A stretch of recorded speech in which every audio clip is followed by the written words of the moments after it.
So recently I've got an addiction. Nothing crazy, you know, not like gambling, alcohol, drugs, or whatever. But I've been addicted to horses.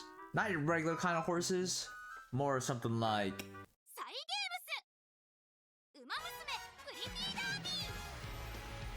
So, in case you've been living under a rock these past couple of months, Uma Musume, which is a horse gacha game, finally came out in the US, or like, it was released. I finally got around to playing it, which was about like 2 weeks ago, and oh my god, I'm like actually addicted.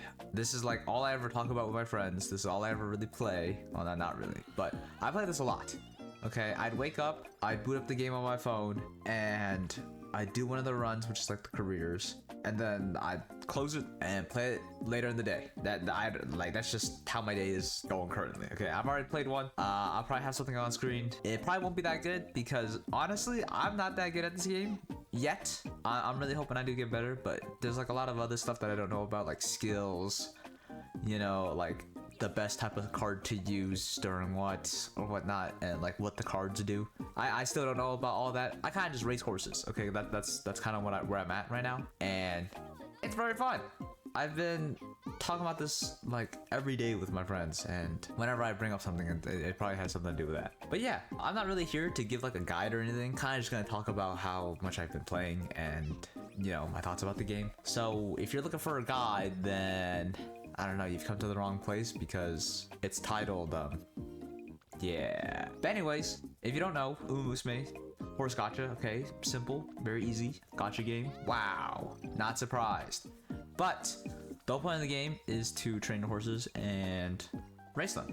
There's a PvP mode, but I'm not like too deep into that, and I still don't know like how all that works, because I know there's like another PvP mode, but I think that's only for Japan, and that hasn't come out yet for the US, so we're just not gonna talk about that. There is like the regular mode, which is like you just play alone and then you race your horses, and you gotta level up your stats, you know, get a bunch of support cards, which is like technically the weapons in this game, and then the characters and whatnot, or I guess the horses. But anyways, to give like a brief explanation of what the game is, you have all your horses, which is I guess your characters. Yeah, those don't really matter, is what my friend told me. Like, you could get whatever horse you want and you'll still be fine, but for the most part, the horse you roll for or gacha for doesn't really matter. It's more about the support cards, which is technically like the weapons in this game.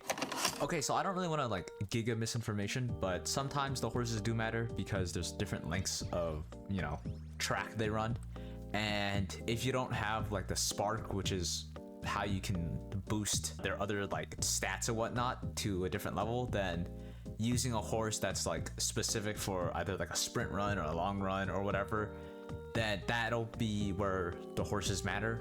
And there's also a whole thing about like unique skills that you could pass on, which I don't really know about yet, and I'm still trying to learn, because every time I ask about something with my friend, it's just more stuff that I gotta like, you know, take in and try and remember. But at the moment, all that unique skill stuff I don't really know about, so there's probably like specific horses that have like a better skill, and that can also go to like a different horse, which will make them a lot better. But at the moment, if the horse that you want isn't there, or like, you know, if there's a horse that's coming out that you want, get it, because at the end of the day, it doesn't really matter too much, because you can always like get a spark that'll increase that, like, you know, affinity of it.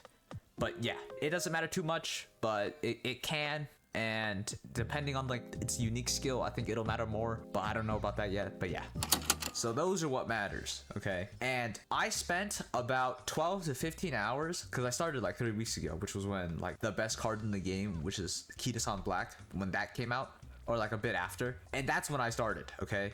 My friends were like, you don't have to start now in the beginning, you could wait for this card to come out and then you can play. So I'm like, okay, whatever. It gave me more incentive to stall as I normally do. But that card, I spent 12 to 15 hours rerolling for like a high limit broken card, which is basically more copies of it, and I got 3, or I guess 4 of them, so there's 3 stars, and it took 12 to 15 hours. I had it on my phone at first, and then I moved over to my computer, and I was like, you know, using my phone and my computer at the same time, trying to reroll for an account. I've never done that, by the way. For any gacha game I've played, I've never done like re-rolling your account. I've never done that. I kind of just used what I've been given. But for some reason, I don't know what compelled me to do this. It's just like, oh yeah, I'm gonna just re-roll. Like maybe because it only took me like 2 minutes to like restart your account, and then re-roll. But I don't know. I spent 12 to 15 hours doing it. It sounds jobless, I know. But then again, I am jobless. But yeah, I spent 12 to 15 hours trying to roll for this card, and I haven't even played the game yet. I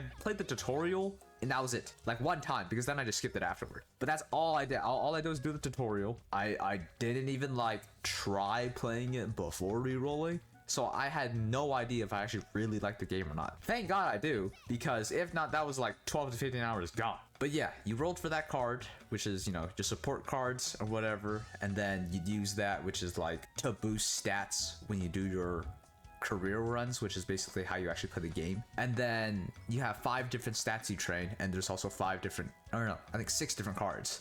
You have speed stat that you train, stamina, power, gut, and wit. They all have a card for each of them, and then there's one more. I think it's like friendship or whatever or something. I don't remember. It's like some yellow person thing, and I don't know what it does, but maybe I'll have something up or something. I don't know. But yeah, you have those. You train your guys, and the higher level or like higher limit broken your card is, I think the better it is, obviously, but like I think it'll give you more stats, or it makes the friendship go up, which is basically, friendship is like when you start a new career, everyone's at 0 or maybe a bit more. I don't really know, but you have the starting friendship, and when you get to like an orange meter, or I think max, you start getting rainbow training, which is like even more boosted stats into like whatever stat you're training. So say like you have like a rainbow on speed. Instead of getting maybe 20 speed, you might get like 30 or something. And some more strength as well, because some stats go into others, whatnot, okay? One thing that happens during training is that you have this energy bar, which is at the top of your screen, obviously. And then every time you train, so any of the stats that you train for, your energy will go down. And the only one that doesn't decrease your energy is wit, which basically is just like, you know, intelligence, and you gain energy from that. Not a lot though, so it's not too broken, but you gain a bit, so you can not reach the certain threshold where when you train you have a % chance of failing. And when you train, you know, speed and strength are, I think, the most like, what's it called, energy consumption ones, and then it's gut, and then stamina. I could be wrong, but I'm pretty sure that's how it is. When you get to a certain threshold, I think about 40%, you start getting the ability to fail it, which failing, you get a debuff, a loss in that stat, and a mood down. Basically what a mood down is your horse starts at normal mood, right? Which is like nothing bad happens, you know, it's all like 0 everything. When you increase your horse's mood, I'm pretty sure you get more stats in whatever you're training, so like any of them, and your horse performs better during a race. When it's bad, I think the training stat, or like the training values is lowered, and I think your horse probably does worse, and then maybe some other things as well. I'm not too sure, because I try my best to keep my horse happy. You know, I'm not about that, trying to make him, you know, sad or whatever. And so most of the time I have him at great or good, whichever one happens, you know. But yeah, that's kind of how it is. Now, in order to increase this, there's a thing called recreation, which basically increases it by 1 or 2 depending on what type of event you get, which is very different. And a lot of the training is super RNG. Like with rest, which is how you recover your energy for your horse whenever you spend it after training, you have a chance of getting 30 energy, 50, or 70. The amount of times I've hit 30 is crazy, okay? It's terrible, but I keep going nonetheless, because maybe I hit something big later. Another thing that's like, oh, I hate it, okay? Me talking about this makes me mad. So after the certain, you know, energy threshold, right? Let's say it's like 40. You're at 40 energy. Let's say at 40, you have a 1% chance of failing whatever training you do, and then it exponentially grows as, you know, your energy goes down. So like if you're at like 30, it'd probably be like 10-15%, and then 20 it'd be like 40-50 or something. Basically, sometimes when there's like the rainbow stat that I talked about earlier, like the rainbow training, there's multiple, which increases the amount of stat you get by a lot more. So let's say there's 3 people on the rainbow stat of speed, right? 3 rainbows. That speed could probably be like 60, 70, maybe even 80, depending on how like limit broken your cards are. And you would take that 10% or lower chance to risk getting that, you know, 70 something speed with the 20, 30 strength that you get from it as well, because that's a lot of value. And boy, the amount of times I've lost a 7%er, 5%er is absolutely insane. And it's only because they've got the stupid rainbow thing, or there's like a bunch of people on it to increase your friendship so then you could get the rainbows, is unimaginable. I haven't played this game for long. Again, 2 or 3 weeks ish, maybe even coming up to 4. That's how long I've been playing. But I've experienced this so many times where it's just fail. And then you have to waste 3 turns to do the infirmary so their poor condition can go away. And then you have to do a recreation because for some reason they go drop down to awful in their mood. And then you gotta rest because they lost energy because they failed. And you waste 3 turns doing all that because you failed at 10% or something lower. My friend, he's experienced this a lot more than I have. But I'm already feeling like the pain that you get from it, which is unbelievable to say the least. Anyways, it's so RNG, and the way your horses can be a higher tier, which is basically like, I think the total amount of like stats you have when it's some type of math that I don't really know, but I just know that the higher number your stat is, the higher ranking your horse will be. I have a couple of A tier horses. I know I'm probably not that good, but I've got a lot of these sparks, which is another way to mid-max your horses. And basically what sparks do, after you finish your career, you have this chance of getting a 3-star spark, which is what you want. That's what you chase for. It'll be in any of your stat, but I think the chances go up the higher your stat like count is. So let's say, I think the break point of each one is like at 800 you have a 5% chance, and at 1100 you have a 10% chance of getting a 3-star spark, which is what you want. Because with the sparks, you have this thing called legacy horses, which is what you use to basically feed, not necessarily feed, but we'll just go with that, which basically you feed to your new horse that you're training, right? And then you can try and, you know, kit them out with 9 sparks of speed, which will give you, I think, somewhere between like 60 speed or something for like the first inspiration, which is just, you know, how you get more stats. And I've gotten a couple. My friends called me very lucky because I have a 9-star speed and I have a 6-star with 3 stamina, which is crazy because most of those are like failed runs. I have like a D tier horse, like a D plus of GOLSHI, which is one of the horses, and she has a 3-star speed, which is pretty crazy. But that's where all the min-maxing comes from, and there's probably someone who can probably explain it a lot better than I can. So there's that. Another thing that's got me really hooked is just cosmetics. There's cosmetics in this game, which in Japan there's so much more, but I've seen some of them. There's this GOLSHI one that's pretty cool. It's like some summer skin, and there was the McQueen one which came out, but I never got it. And it kind of sucks because I started late and I didn't have enough time to, you know, get all the gems whilst getting the Kitasan Black card, which is the best card in the game, I think, for speed.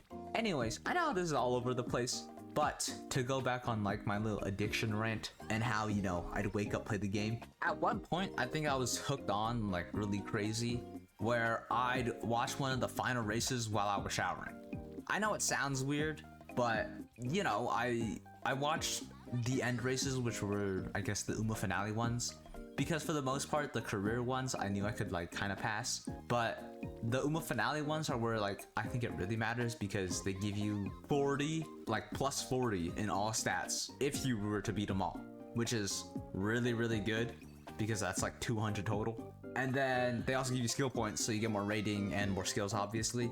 But basically, I had it propped up while I was showering, like on a window ledge thing, and I'd watch the race because, you know, I wanted to see what happened. And for the first 2 weeks, I was watching the races, only those, and I guess like the final one for your career. But I'd be watching that while I'm showering, and that's all I'm focused on. Like I'm not even kidding. Like I was so focused on the actual like race itself, where I was just like paused while I was showering. I was just staring and looking at it. I don't know what was wrong with me, but for that race, I think I was using GOLSHI, and she's an end runner, so basically she's always like last or like around there. She went from last all the way to first, and it was because she popped her ult, which basically, I mean, I don't actually think it's her ult fully, but I'm gonna just go with that. And she popped her ult, or like her unique skill, and she went from last all the way to first by an extra like 3 lengths. Like it wasn't even close, which I don't know, probably the hypest moment for me while I was showering.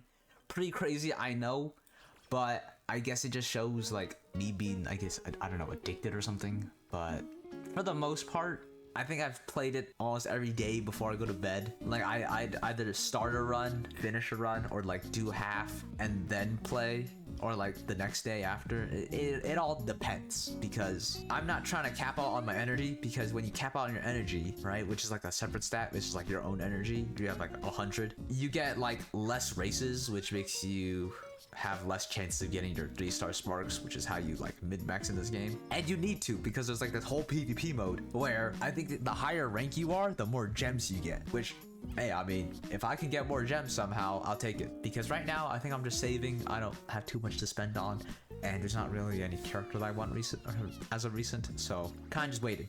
And maybe they'll release like some, or like the skin that I want from Japan over to the US. It all depends. Other than that though, that'll probably be about it. I mean, that's my whole addiction, this damn horse game. I mean, hopefully the gameplay in the background isn't too sloppy. I mean, I'm still trying to learn. My friend's been teaching me a lot. Sometimes he blames me because he thinks it's like common sense, but hey, I'm kind of dumb, so cut me some slack. But yeah, that'll probably be about it. I don't have too much else to say other than, I don't know, I'd give this game 5 gold chip cakes out of 5. It's a very fun game. If you haven't tried it already, I would. It's, I mean, I had a friend that also rerolled for quite a bit, but then he played a little bit and then he quit. So maybe it's not everyone's cup of tea, but it's a very fun game. I'd you know, if you haven't tried it out, I would. I mean, it's just a fun game, okay? Like, you don't have to put too much effort or time into it. You don't have to do the rerolls and whatnot if you don't care about mid-maxing, because at the end of the day, you can just borrow someone else's key to sunblock and then you can just play with what you got. Because that's the thing, you can borrow people's card, card, and you can also borrow their courses, which probably have like the good sparks, but you can only do it 3 times a day. So, but yeah, that'll probably be about it. Very fun game. I try it, and yeah. If I forget something and I didn't, you know, say it already, maybe I'll put it in the comments or whatever, or I don't know, I'll add it over while I don't know. But yeah, that'll be about it. So see y'all.